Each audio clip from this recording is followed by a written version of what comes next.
اعوذ باللہ من الشیطان الرجیم بسم اللہ الرحمن الرحیم۔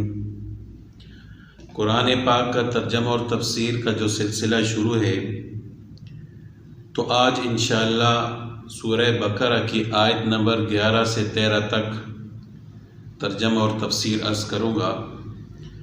یہ آیات بھی منافقین کے بارے میں ہیں کہ اللہ تعالیٰ فرماتے ہیں کہ جب ان سے کہا جاتا تھا زمین میں امن سے رہو، فساد نہ کرو، تو الٹا وہ نصیحت حاصل کرنے کے بجائے ایمان والوں پر الزام لگاتے تھے۔ تو اس کے بارے میں اللہ تعالیٰ نے ارشاد فرمایا کہ وَإِذَا قِيلَ لَهُمْ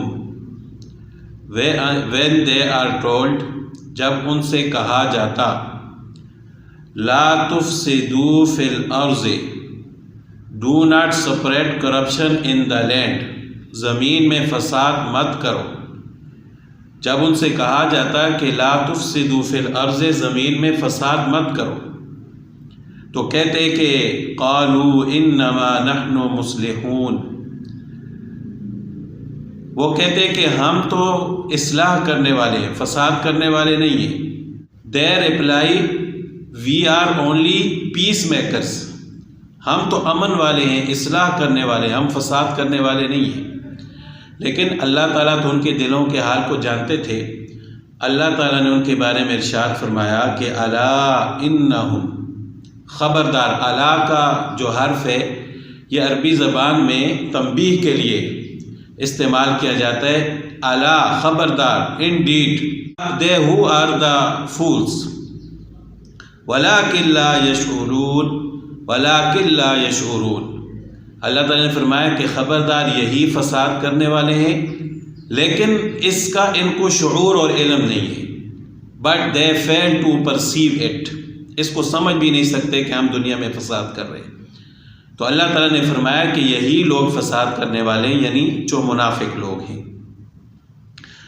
آگے اللہ تعالیٰ نے ارشاد فرمایا کہ وَإِذَا قِيلَ لَهُمْ آمِنُوا كَمَا آمَنَ النَّاسِ، ان سے کہا گیا کہ ایسے ایمان لاؤ جیسے لوگ ایمان لائے۔ And when they are told believe as others believe, ایسے ایمان لاؤ جس طرح دوسرے لوگ ایمان لائیں۔ قالوا انؤمن کما آمن السفہاء، تو اس کے جواب میں کہنے لگے کہ کیا ہم ایمان لائیں ایسے جیسا کہ بے وقوف لوگ ایمان لائے، یعنی ایمان والوں کو انہوں نے بے وقوف کہا۔ قالوا انؤمن کما آمن السفہاء، they reply well we believes as the fool believes، یعنی ہم ایسے ایمان لائیں جس طرح کے بے وقوف لوگ ایمان لائے۔ اللہ تعالیٰ نے فرمایا کہ الا انہم هم المفسدون ولکن لا یعلمون، indeed it is they who are fools but they did not know، یہ خود بے وقوف ہے لیکن سمجھتے نہیں ہیں کہ ہم بے وقوف ہیں۔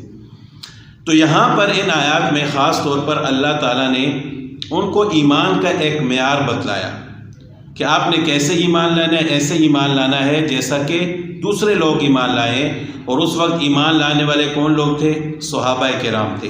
یعنی اللہ تعالیٰ نے صحابہ کرام کے ایمان کو ایک کسوٹی بنا دیا، ان کو ایک معیار بتا دیا کہ آپ کا ایمان تب قابل قبول ہوگا جب آپ صحابہ کرام کی طرح ایمان لاؤ گے کہ جب ان کو کہا جاتا ہے جہاد کے لیے نکلو تو اپنا اہل و مال چھوڑ کر جہاد کے لیے نکل جاتے ہیں۔ جب ان سے کہا جاتا ہے اللہ کے راستے میں خرچ کرو تو سب کچھ اللہ کے راستے میں خرچ کر دیتے ہیں۔ اللہ اور اس کے رسول صلی اللہ علیہ وسلم کی محبت میں سب کچھ چھوڑنے کے لیے تیار ہیں۔ تو ایسے ہی آپ بھی ایمان والے بنو، صرف زبان سے ایمان کا اقرار نہ کرو۔ تو صحابہ کرام کا ایمان اللہ تعالیٰ کو اتنا زیادہ پسند تھا کہ منافقین سے کہا کہ اس طرح ایمان لاؤ گے تو پھر اللہ تعالیٰ، یعنی میں آپ کے ایمان کو قبول کروں گا۔ اب دیکھیں کہ صحابہ کرام ایسی ہستیاں ہیں کہ جن کا ایمان معیار حق ہے، یعنی اس کی طرح، ان کے ایمان کی طرح ہم ایمان لائیں گے تو وہ اللہ تعالیٰ کے ہاں قابل قبول ہوگا۔ اور اسی وجہ سے آپ صلی اللہ علیہ وسلم نے حدیث میں فرمایا کہ اللہ اللہ اصحابی فی اصحابی، کہ میرے صحابہ کے بارے میں اللہ سے ڈرو، میرے بعد ان کو تنقید کا نشانہ نہ بنانا۔ تو جو صحابی ہے صحابی بنتے ہی اس کا مقام اونچا ہو جاتا ہے۔ جب ہم کسی کے بارے میں یہ کہتے ہیں کہ یہ صحابی ہے، پھر ہم اس کو مفسر بھی مان لیتے ہیں، محدث بھی مان لیتے ہیں، اس کو ولی بھی مان لیتے ہیں، کتب بھی مان لیتے ہیں، یعنی تقوی کے تمام درجات اس میں جمع ہو جاتے ہیں۔ پھر ہم اس کو تنقید کا نشانہ نہیں بنا سکتے۔ جب اللہ تعالیٰ نے قرآن کریم میں فرما دیا کہ ان کا ایمان معیار حق ہے، تو پھر اگر تاریخ کی کتابوں میں کسی بدبخت نے ان کے بارے میں کچھ برا بھلا لکھا ہے تو ہم اس تاریخ کی بات کو ماننے کے یعنی ہم مجبور نہیں ہیں کہ لازمی ہم اس کو مانیں۔ ہم تو قرآن اور حدیث کو ماننے کے پابند ہیں، تاریخ کی بات کو ماننے کے پابند نہیں ہیں۔ تو اس وقت بھی ایسے لوگ تھے جو صحابہ کرام کے بارے میں جھوٹ لکھتے تھے، برا بھلا کہتے تھے، جس طرح آج کے دور میں دشمن ہیں صحابہ کرام کے، اسی طرح اس دور میں بھی تھے۔ تو انہوں نے بھی جھوٹ لکھا ہے صحابہ کرام کے بارے میں۔ تو اس وجہ سے تاریخ کی کتاب میں جہاں کہیں کسی صحابی کو تنقید کا نشانہ بنایا گیا ہو تو اس روایت کو ہم رد کر دیں گے، کیونکہ ہم قرآن اور حدیث پر ایمان لانے کے پابند ہیں، جبکہ اللہ تعالیٰ نے اور رسول اللہ صلی اللہ علیہ وسلم نے صحابہ کرام کے ایمان کو معیار حق بتلایا ہے اور ان کے بارے میں اللہ سے ڈرنے کا حکم دیا ہے۔ اب دوسری بات کہ دیکھیں، اس سے ایک بات یہ ظاہر ہوتی ہے کہ اگر ہم صحابہ کرام کے بارے میں کوئی غلط بات کہیں گے، کوئی تنقید کریں گے، برا بھلا کہیں گے، تو ہمیں اللہ تعالیٰ کی طرف سے وہی کچھ سننے کو ملے گا۔ جس طرح یہاں پر منافقین نے کہا کہ وہ تو بے وقوف ہیں، کیا ہم اس طرح ایمان لائیں جس طرح بے وقوف لوگ ایمان لائیں؟ تو اب صحابہ کرام نے تو جواب نہیں دیا، صحابہ کی طرف سے جواب اللہ تعالیٰ نے دیا کہ الا انہم هم السفہاء۔ تو دیکھیں کہ انہوں نے صحابہ کو بے وقوف کہا، اللہ تعالیٰ نے ان کو بے وقوف کہا۔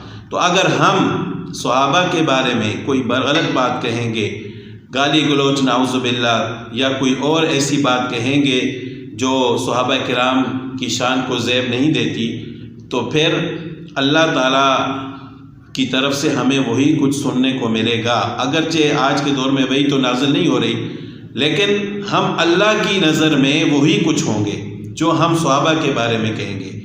تو وہ ہستیاں ہیں کہ جو اس دور میں تھیں جب قرآن نازل ہو رہا تھا، انہوں نے قرآن پاک کو لکھا، احادیث مبارکہ کو لکھا۔ اگر صحابہ کرام قرآن اور حدیث کو نہ لکھتے تو آج ہم تک یہ قرآن اور حدیث نہ پہنچتے۔